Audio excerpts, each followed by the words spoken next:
Look at other people's husbands. Why cannot you be at least a little like them? My wife told me after comparing me to every man we know for months. But when I finally met those perfect husbands and learned what their lives really looked like, everything about our marriage suddenly made sense. M34, married to Claire, F31, for 7 years. I'm an insurance adjuster in Phoenix, make decent money. We own our home, no debt except mortgage. I thought we had a solid life, but apparently I'm wrong about everything. Last Saturday we had dinner with our friends Jason and Melissa Torres. Jason works in pharmaceutical sales, drives a BMW. They just got back from Italy. During dinner, Jason was telling stories about his job, the clients he wines and dines, the conferences he goes to. Claire was hanging on every word. That sounds so exciting, she kept saying. Dean's job is so routine. On the drive home, she was quiet. I asked what was wrong. Nothing's wrong, she said. I'm just thinking. About what? About how different our lives could be. What do you mean? She turned to me at a red light. Look at Jason. He's ambitious. He travels. He provides this amazing lifestyle for Melissa. Why can't you be even a fraction like that? I felt like I'd been punched. Claire, I work hard. I provide for us. We have a good life. Do we? When's the last time we went anywhere? When's the last time you surprised me with something nice? Jason bought Melissa that necklace just because it was Tuesday. We went to Sedona last month, a weekend trip 2 hours away. They go to Europe. I didn't know what to say. We sat in silence the rest of the way home. This isn't the first time she's done this. Last month it was our neighbor Mark who renovated his entire kitchen himself. He's so handy, so capable, you can't even hang a picture straight. Before that it was her co-worker's husband who started his own business. He took risks. He bet on himself. You just stay safe. I'm starting to feel like I can't do anything right. Every social event turns into a comparison session afterward. Every success story she hears becomes evidence of my failures. I just want more for us, she said when I brought it up. Is that wrong, to want my husband to be motivated, to be impressive? Am I really that disappointing to you? I asked. You're fine, Dean. You're just fine. And fine isn't enough anymore. I've been thinking about this for days. Am I really that mediocre? Should I be doing more? I love Claire, and if she needs more from me, I want to give it to her. But I also don't understand what suddenly made our life so inadequate. How do I become the husband she wants? What am I missing? Edit. Some people asking about our financial situation. We're comfortable. I make $78K. She works part-time real estate and brings in maybe $25K depending on the market. We're not struggling, but we're not luxury lifestyle either. Edit 2. Yes. I've tried asking her specifically what she wants me to change, but she just says everything, or, I shouldn't have to tell you. Update 1. I decided to take action. If Claire needed me to be more like these other guys, I'd figure out how. I started working overtime to increase our income. Signed up for a project management certification course. Downloaded apps about wine and travel planning. I even looked into sales jobs like Jason's. Good, Claire said when I told her. It's about time. But then Wednesday happened. We were at a barbecue at her sister's house. Her brother-in-law Kevin was showing off his new motorcycle, talking about the weekend rides he takes through the mountains. That's so cool, Claire said. I wish Dean was adventurous like that. Babe, I could look into getting a bike. You? You won't even drive in the fast lane. Everyone laughed, but I felt humiliated. When we got home, she started again. See? That's what I'm talking about. Kevin lives life fully.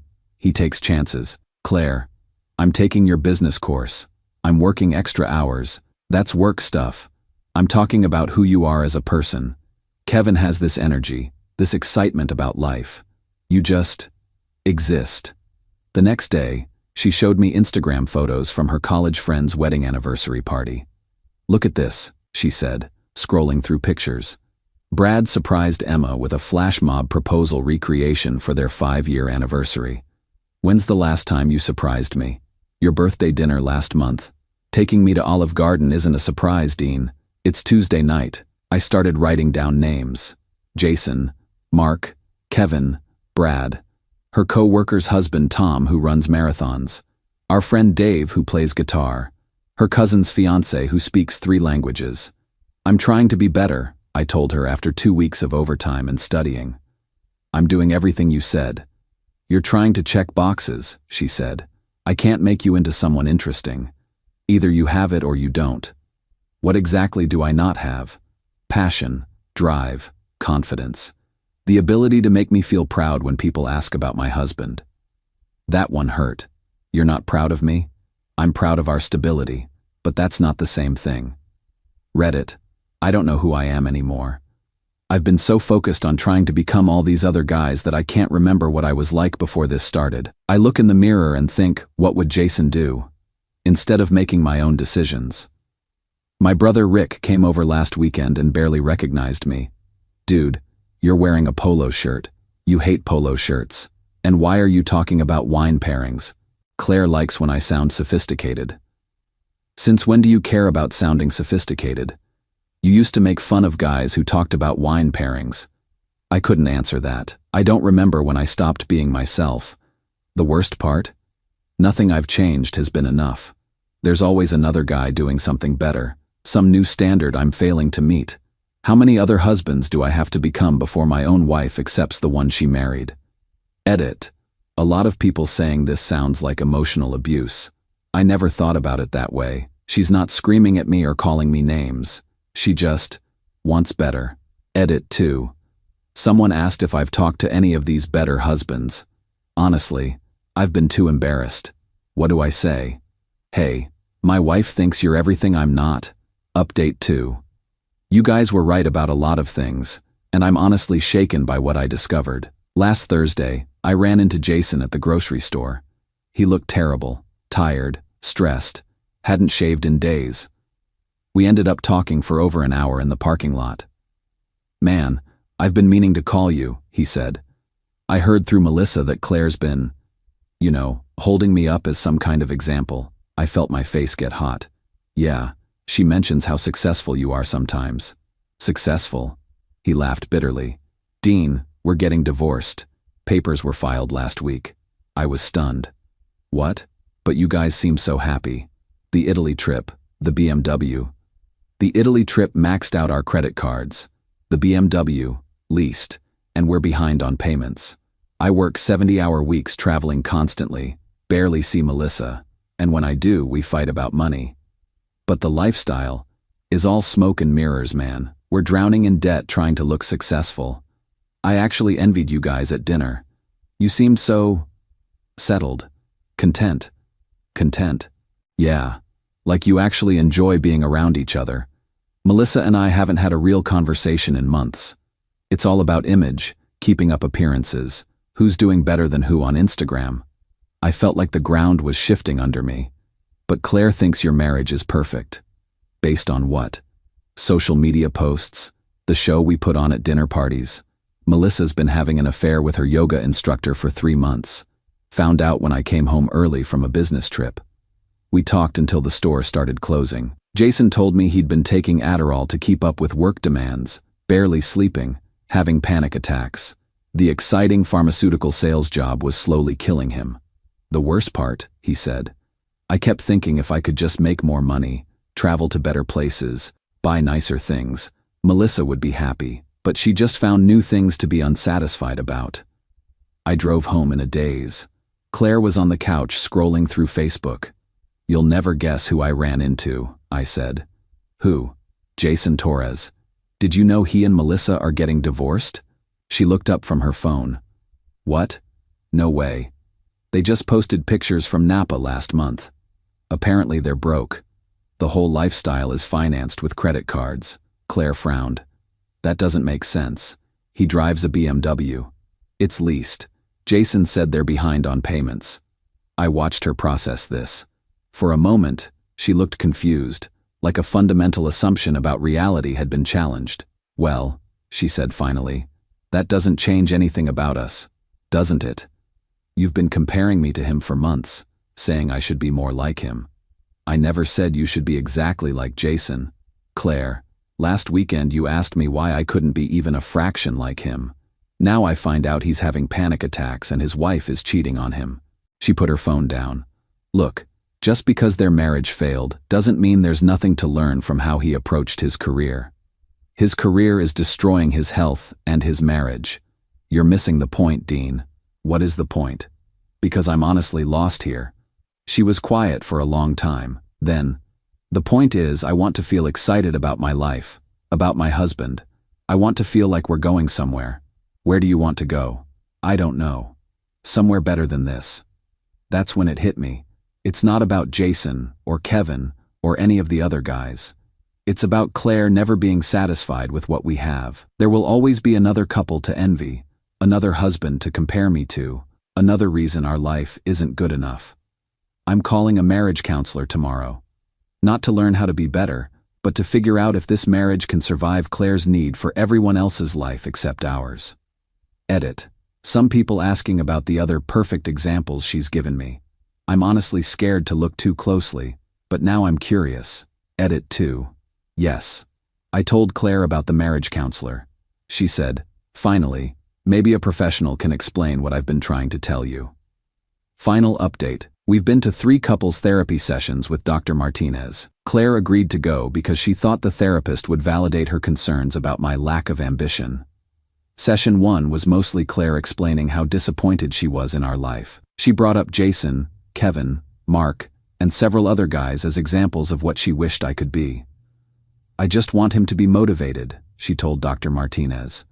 I want to feel proud when people ask about my husband. Dr. Martinez asked her some interesting questions. When you compare Dean to these other men, how does he respond? He gets defensive. And then what happens? Well, sometimes he tries to improve himself. And when he makes those improvements, how do you respond? Claire paused. I encourage him to keep going. By bringing up new examples of other men doing things differently. Another pause. I guess so. Yes. Dr. Martinez turned to me. Dean, how does it feel when Claire compares you to other men? Like I'm failing a test I didn't know I was taking, I said. Like nothing I do is ever enough. That's when Dr. Martinez said something that changed everything. Claire, what you're describing is a pattern of systematic comparison designed to make Dean feel inadequate. That's a form of emotional manipulation. Claire got defensive. I'm not manipulating anyone. I'm trying to motivate him. By consistently telling him other men are better than him? By showing him what's possible. But Dean, you said you've made changes based on these comparisons. Have any of those changes led to Claire's satisfaction? No, I admitted. There's always someone new doing something different. Dr. Martinez looked at Claire. Can you name 3 things about Dean that you're grateful for? Claire struggled with this. Really struggled. She came up with he's reliable, and he pays the bills on time, and couldn't think of a 3rd thing. Can you name 3 things about Jason that impressed you? She immediately listed 6 things. Do you see the problem here? Dr. Martinez asked. Session 2 was even more revealing. Dr. Martinez asked Claire to describe her ideal husband. Someone exciting, someone successful, someone who takes charge and makes things happen. Describe Dean when you first met him.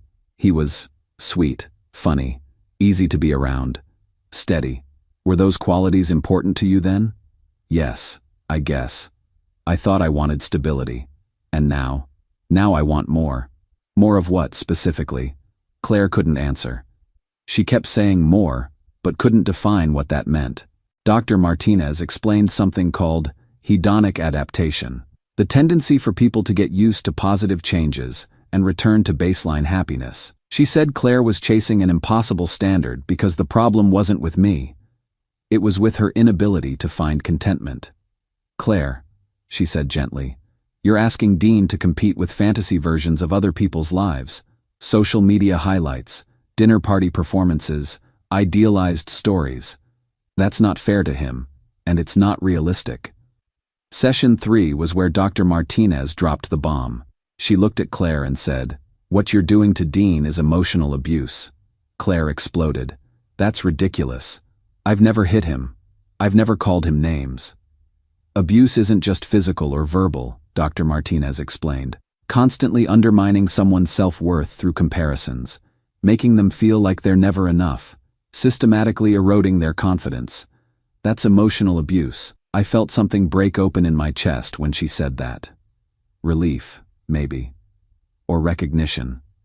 Dean has been changing fundamental aspects of his personality, trying to become everyone except himself. That's what emotional abuse does. It makes the victim question their own worth and identity. Claire walked out of the session. She hasn't been back. We've been separated for 2 weeks now. I'm staying with my brother Rick, and honestly, I feel lighter than I have in years. I ran into Kevin, the motorcycle guy, last weekend. Turns out he's going through a messy custody battle and can barely afford rent because of child support and lawyer fees. The adventurous lifestyle Claire envied is actually him escapism from a life that fell apart when his ex-wife left him for someone more financially stable.